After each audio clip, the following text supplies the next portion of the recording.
गरीब बहू लाई दहेज में बर्फ का पलंग। शारदा अपने एक बेटे और 3 बेटियों के साथ रहती थी। उसका पति बहुत सालों पहले ही दमा रोग के कारण इस दुनिया को अलविदा कह चुका था। शुरुआत से ही सभी बच्चों की जिम्मेदारी शारदा अकेले ही संभाले आ रही थी, लेकिन अब उसका बड़ा बेटा प्रीतम पढ़ लिख कर अपनी माँ के कंधों को थोड़ा सुकून दे रहा था। माँ, मेरा टिफिन दे दो।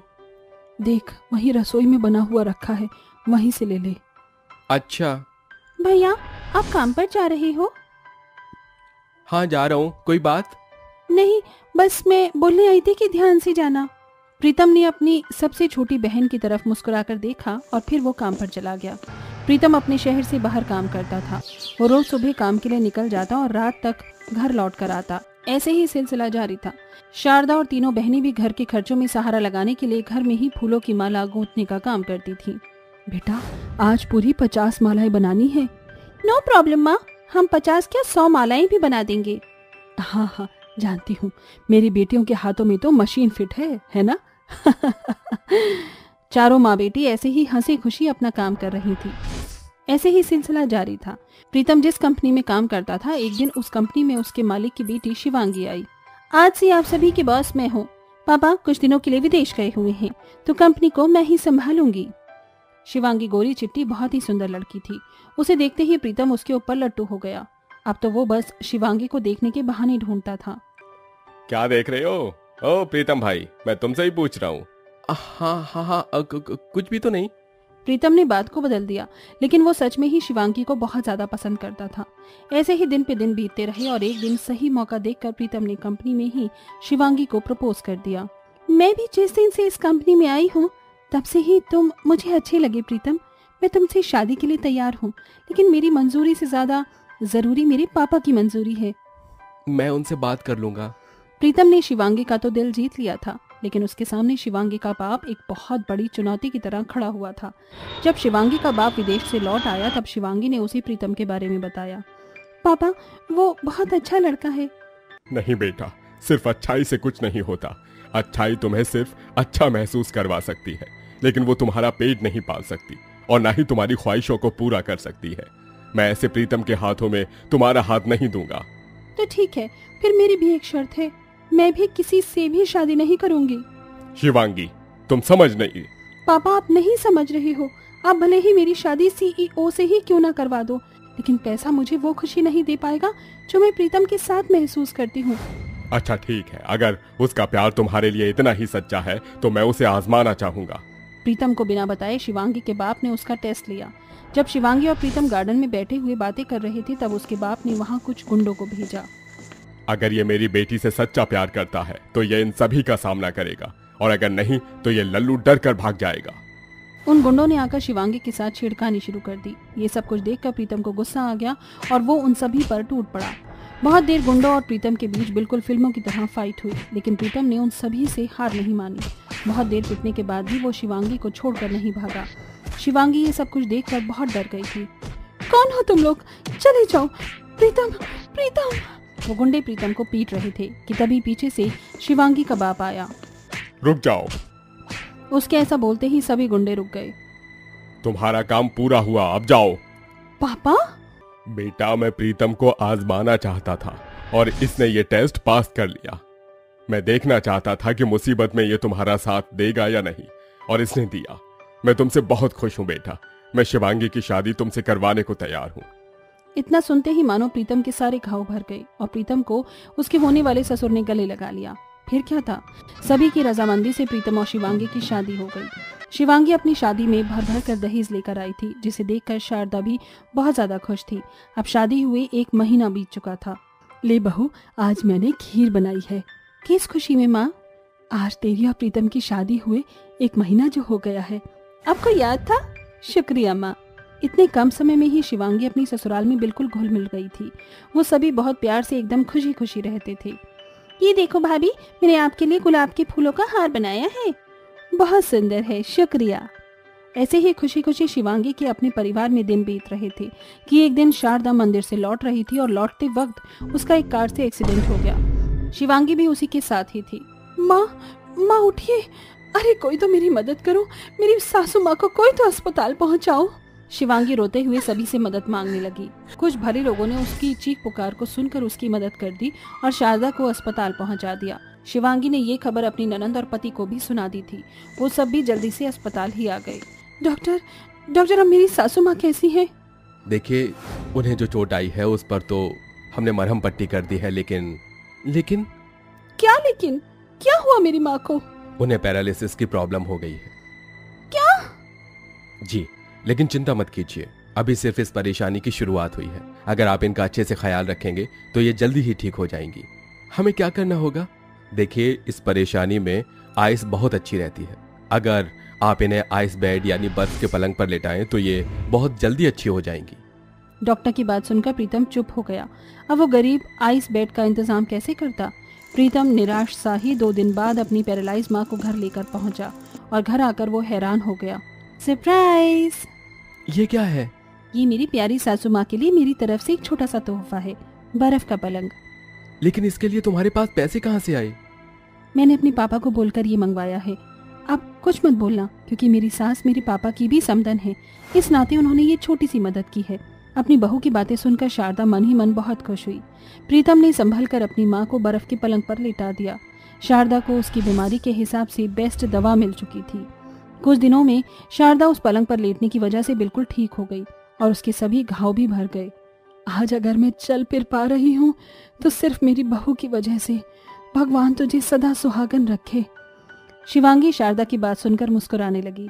शारदा अपनी बहू के बर्फ के पलंग से बहुत ज्यादा खुश थी। गरीब परिवार में ऐसी चीज किसी खजाने से कम नहीं थी। तो वहीं दूसरी तरफ प्रीतम के काम से इम्प्रेस होकर शिवांगी के बाप ने प्रीतम को मैनेजर की पोस्ट पर रख दिया था। अब शिवांगी की ससुराल के हालात बदल रहे थे और सभी एक साथ बहुत खुश थे। शिल्पा एक गोरी चिट्टी औरत थी। उसे अपने गोरे रंग पर बहुत घमंड था। शिल्पा के 2 बच्चे मोहित और अदिति थे। मोहित तो अपनी माँ की ही तरह गोरा था, लेकिन अदिति का रंग बिल्कुल अपनी माँ से मेल नहीं खाता था, जिस वजह से शिल्पा अपनी ही बेटी से नफरत करती थी। अरे अरे अरे, आज तो मैं बड़ी थक गई। बाजार जाकर सामान लाना भी आसान नहीं है। माँ, आप क्या लाई हो? ऐसे पूछकर अदिति शिल्पा के लाए हुए सामान को देखने लगी। अरे वाह, ये तो कितनी सुंदर साड़ी है, इसका रंग कितना प्यारा है। अदिति साड़ी को देख ही रही थी कि तभी शिल्पा उसके हाथों से साड़ी छीनकर बोली, अरे ये तेरे लिए नहीं है, कर लो। मैं जानती हूँ माँ। जानती है तो इसे हाथ मत लगा। ये साड़ी मैं अपने लिए लाई हूँ। सोच तो रही थी कि तेरे लिए भी खरीद लूं, लेकिन मनहूस तेरी काली शक्ल को सोचते ही अच्छे से अच्छी चीज की खूबसूरती ही खत्म हो जाती है। तो हर चीज को पहनकर बस बदसूरत ही दिख सकती है। अपनी ही माँ के मुंह से इतनी कड़वी बातें सुनकर अदिति को रोना आ गया। माँ, मैं भी आपकी ही संतान हूँ, फिर आप मुझसे इतना क्यों चिढ़ती हो? चुप कर, होली तू मेरी संतान। मेरी कितनी ख्वाहिश थी कि मेरी भी एक गोरी चिट्टी सी बेटी हो जिसे मैं राजकुमारियों की तरह रख पाऊं, लेकिन मुझे मिला क्या? ये काली बंदरिया। जा दफा हो जाए यहाँ से।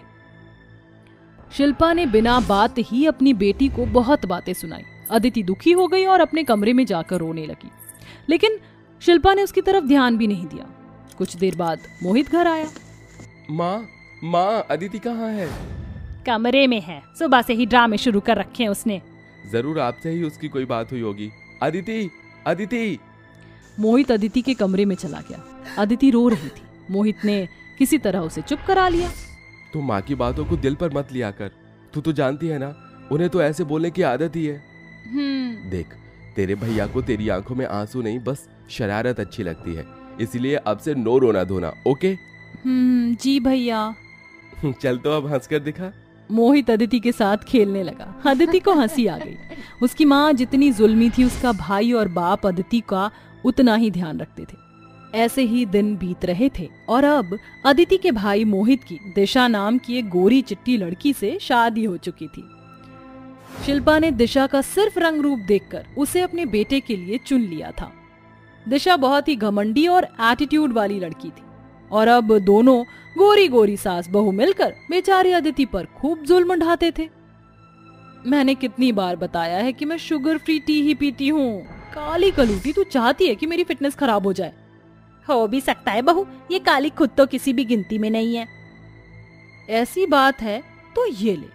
दिशा ने सारी चाय अदिति के मुंह पर उड़ेल दी। आह! रिलैक्स, ये चाय गर्म नहीं है। आई बड़ी चीखने वाली। आइंदा कभी भी मुझे इतनी मीठी और काली चाय कभी मत देना। दिशा ऐसे बोलकर चली गई। कल लो काम करना सीख ले, वरना हर रोज यही होगा। वैसे शो देखने में मजा बहुत आया। शिल्पा भी अपनी बेटी का मजाक बनाती हुई चली गई। बेचारी अदिति इन सभी अत्याचारों को बस खामोशी से सहन कर रही थी। ऐसे ही सिलसिला जारी था और एक दिन शिल्पा को जोरों का बुखार हो गया। हाय, मार डाला। माँ, क्या हुआ आपको? अरे मनहूस दिखता नहीं है क्या तुझे? मुझे बुखार है। जाओ और दिशा को मेरे पास भेज। अदिति ने दिशा को शिल्पा के पास भेज दिया। क्या है मम्मी जी? बहू देख, आज मेरी तबीयत खराब है। हाँ तो? मैं बिस्तर से नहीं उठ पाऊंगी। तू एक काम कर, मेरे लिए अपने हाथों से कोई हल्का फुल्का नाश्ता बना ला। तबीयत खराब है और आपको नाश्ते की पड़ी है? सासू माँ, मैं आपकी बहुरानी हूँ, नौकरानी नहीं जो आपके इशारों पर नाचती फिरूं। खुद कीजिए जो करना है या करवाइए अपनी कल्लों से। दिशा ऐसे बोलकर चली गई, लेकिन अदिति ने सारी बातें सुन ली थी। उसने अपनी माँ के लिए साबूदाने की खीर बनाई और शिल्पा को नाश्ता करवाया। माँ, कोई और काम हो तो आप मुझे बेझिझक बता देना। हर थोड़ी देर में अपनी माँ का टेम्परेचर चेक करना, समय से दवाई देना, सभी काम अदिति ही कर रही थी। दिशा तो बस अपने ही कामों में बिजी थी। लेकिन इस सब के बाद भी शिल्पा को अकल नहीं आई और वो अभी भी अपनी बहू की ही चापलूसी कर रही थी। ऐसे ही दिन बीत रहे थे। दिशा घर का कोई काम नहीं देखती थी, फिर भी शिल्पा उसे ही प्यार करती थी और अब दिशा प्रेग्नेंट हो चुकी थी। बहू, ये ले दूध पी। मुझे तुझसे दूध जैसा गोरा चिट्टा ही बच्चा चाहिए। बेफिक्र रहिए माँ, मेरा बच्चा जरूर मेरी ही तरह गोरा और सुंदर पैदा होगा। शिल्पा अपनी बहू की बहुत खिलाई पिलाई करती थी और वो अपनी ही बेटी को दिशा से बहुत दूर रखती थी। अरे कल्लो, कहाँ जा रही है? भाभी को सूप देने। ए ला, इधर दे, मैं उसे दे आऊंगी। मैं नहीं चाहती कि तेरे रंग का परछावा मेरे पोते या पोती पर पड़ जाए। अदिति को ये सब बातें सुनकर बहुत दुख होता था, लेकिन वो बेचारी कुछ भी नहीं कर सकती थी। ऐसे देखते ही देखते दिन बीत गए और दिशा की डिलीवरी का वक्त आ गया।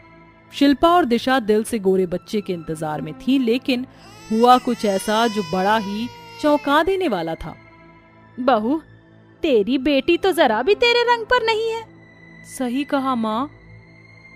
दिशा की बेटी का रंग बिल्कुल अदिति की तरह काला था। ये देखकर शिल्पा और दिशा दोनों को ही बहुत बुरा लगा, लेकिन उन्होंने अस्पताल में कोई इशू क्रिएट नहीं किया। 2 दिन बाद दिशा अपनी बच्ची के साथ घर आई। अदिति दरवाजे पर ही उसके इंतजार में खड़ी हुई थी। आओ भाभी। अदिति के ऐसे बोलते ही दिशा ने उसे करारा थप्पड़ मारा। दफा हो जा मेरी आंखों के सामने से। तूने जानबूझकर ऐसा किया है ना? मनहूस, तेरा परछावा पड़ने से मेरे बच्चे का रंग काला हो गया। तुझे तो इस घर में होना ही नहीं चाहिए था। दिशा अदिति को सुना ही रही थी कि तभी मोहित ने दिशा को एक थप्पड़ मारा। बस बहुत हुआ तुम्हारा ये काले गोरे का नाटक। अगर मेरी बहन के खिलाफ अब किसी ने एक भी शब्द कहा तो मुझसे बुरा कोई नहीं होगा। बचपन से इस रंग ने मेरी बहन को एक माँ का प्यार नहीं मिलने दिया। आप सभी समझते क्यों नहीं हो? काला रंग कोई अभिशाप नहीं है। श्री कृष्ण काले थे, काली माता, शनिदेव, इन सभी का रंग गोरा नहीं था, लेकिन ये लाख गोरे लोगों से बढ़कर है। आपको समझना चाहिए, रंग रूप देना ये सब ऊपर वाले के हाथों में है। लेकिन हाँ, हर इंसान को प्यार मिलना चाहिए। अगर एक माँ ही अपनी बेटी की दुश्मन हो जाएगी तो कैसे चलेगा? मोहित ने सभी को बहुत समझाया। अदिति बस खड़ी हुई रो रही थी। मोहित की बात सुनकर शिल्पा और दिशा को उनकी गलती का एहसास हो गया। बेटा, मुझसे आधी उम्र का होकर आज तूने मेरी आंखें खोल दी। मुझे माफ कर दे अदिति, मैं अपने किए पर बहुत शर्मिंदा हूँ। मुझे भी माफ कर दो नंद जी। माँ को देखकर मैं भी ना जाने किन बातों में आ गई थी। मैं भी अपने किए पर शर्मिंदा हूँ। आप सभी को समझ आया, यही बड़ी बात है। आप माफी मत मांगो। अदिति ने अपनी माँ और भाभी को गले लगा लिया। इस बच्ची को सबसे पहले गोद में तुम ही लो अदिति, ये तुम्हारे पास आना चाहती है। अदिति ने खुशी से अपने भाई की बेटी को गोद में लिया। उस दिन एक नया मेहमान घर में नया सवेरा लेकर आया था। उस दिन के बाद से शिल्पा और दिशा ने कभी रंग का भेदभाव नहीं किया और सभी खुशी खुशी रहने लगे।